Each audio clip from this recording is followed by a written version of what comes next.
Most players think defense is just reacting, but before this play even develops, I'm already covering every dangerous outcome. Notice how I'm not committing early. I'm facing the ball the entire time so I can instantly cover any touch forward, middle, or high. The second he loses control, I can attack immediately because my car's already aligned to every option.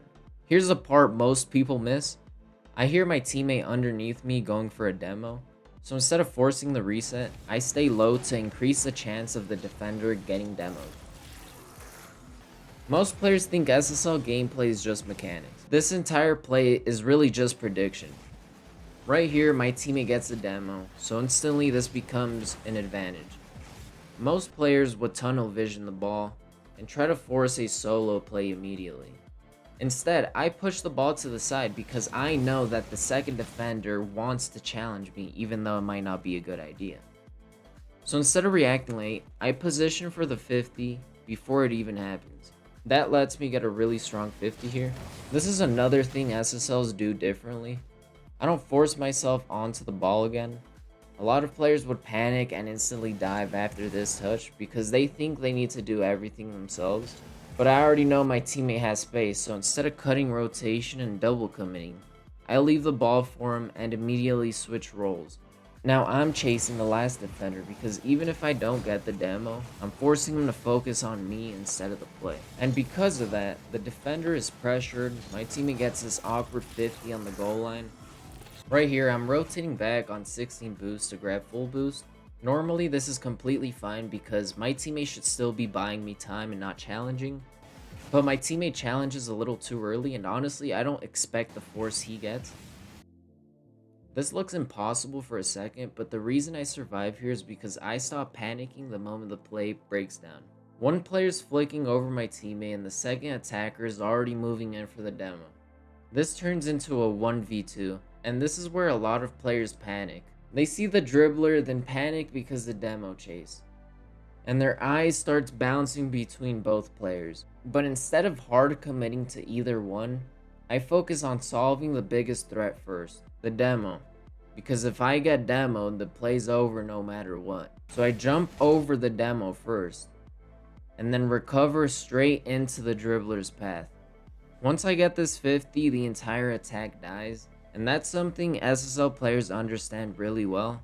Sometimes defense isn't about making the perfect play, it's just about surviving the chaos long enough for pressure to collapse. This whole play starts because I realize I'm the problem. Right here, I see my teammate already committing in the air, and at the same time, I notice I'm slightly out of position and behind the play. A lot of players hesitate here because they still want to stay involved defensively, but if I stay too close and too off to the side, we lose structure completely. So instead of drifting forward, I immediately rotate behind my teammate. Because I rotate early, their clear ends up going straight into my path. Now watch this defender.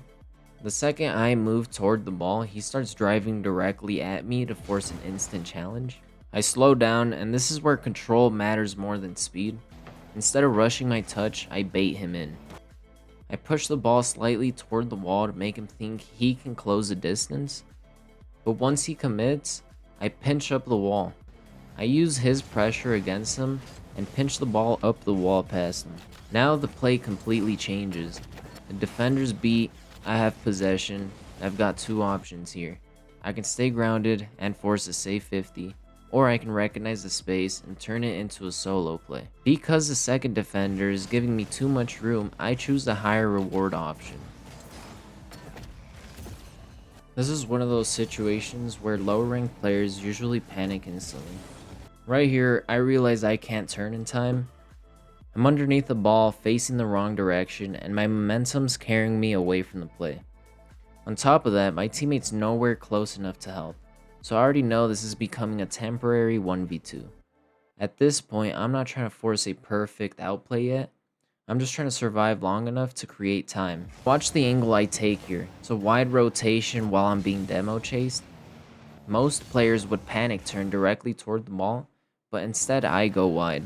Taking the wider angle gives me way more FOV. I can track the demo chase, the ball path, and the second defender all at once. It also buys me extra time to think instead of instantly forcing a rush touch. Now this becomes super close. I dodge the demo by basically a frame and immediately turn into the ball before they can recover. I chip the touch upfield, and this touch is important because I'm not just clearing it randomly.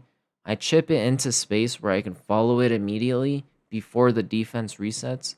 I shoot towards net, and now suddenly the entire play flips from me barely surviving to a scoring opportunity. This is probably the most common defensive situation in Rocket League, and honestly, I defend it almost the exact same way every time. Right here, I'm on 0 boost, flipping back toward my corner boost, while the opponent's dribbling straight at my net.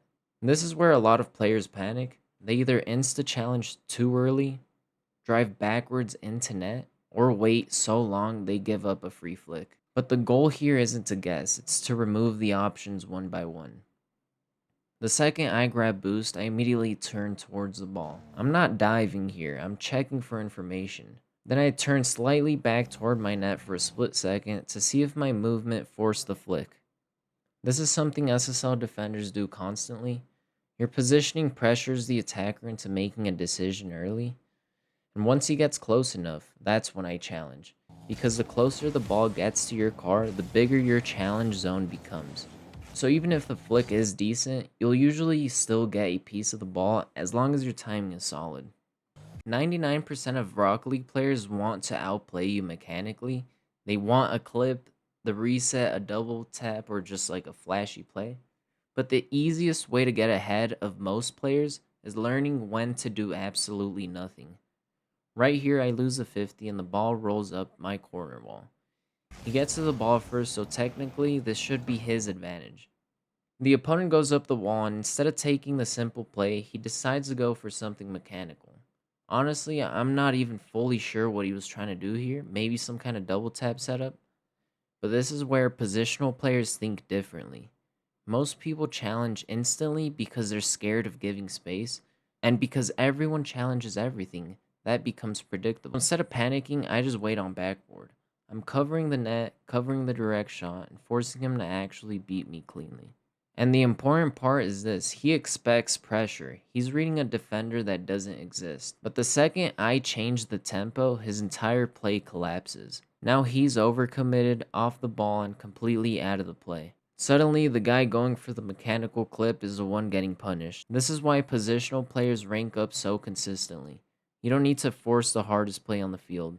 A lot of the time, you just need to be disciplined enough to let the other player beat themselves. One of the biggest differences between high-level mechanical players and lower-ranked mechanical players is patience. Right here, I roll the ball up my wall and take my first touch high. Nothing crazy yet, I'm just setting up control and watching how the defender reacts. Then I get the flip reset. But notice, I don't instantly use it. This is something a lot of players struggle with. The second they get a reset, they panic and throw it away immediately because they're focused on the mechanic itself. But the reset isn't the outplay, the threat of the reset is. So instead of forcing something rushed, I hold my flip all the way until I land and let the ball bounce once. This completely changes the rhythm of the play, and now I touch it back into the air. I get another reset, and once again, I don't insta-flick. Because every second I hold a flip, the defender has to respect multiple possibilities. And eventually, he backs off to avoid overcommitting. The second he gives me space, I use the space he created to shoot over him. He can't really see me from his perspective, so once I flip back, he thinks I'm challenging. He ends up giving the ball away. And this is where tempo becomes really important. Most players would instantly rush this ball because they see a free possession, but rushing makes your play readable. So instead, I let the ball bounce once, then I fake driving towards boost before instantly turning back toward the ball. And that tiny movement matters more than people think, because for a second, he believes I'm disengaging from the play.